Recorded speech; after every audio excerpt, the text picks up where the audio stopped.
Spinach usually really dry, so I put it on a night time in the water, and after fry it, or try to make it a bit softer and see what difference will be. And additionally, if you want to make it even more creamy, you can add, for instance, a little bit of water, or it can be a little bit of milk, but if you add a milk, it will get rotten a bit quicker.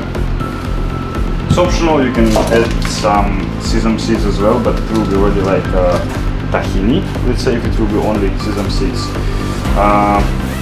If it's good raw fat, I add a bit coconut oil, because I done it last time, it was too dry.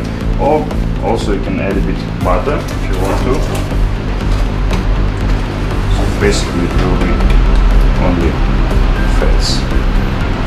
So let's experiment and try to add different things and see what changes will be. You can add, let's say, chocolate powder or maybe some honey, make it taste a bit sweeter or whatever.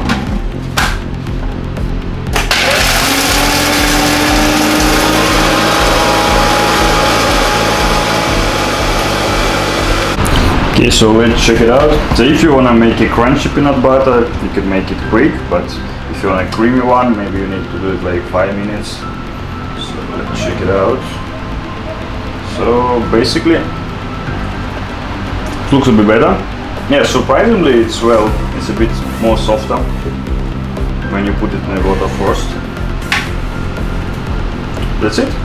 We have our handmade peanut butter.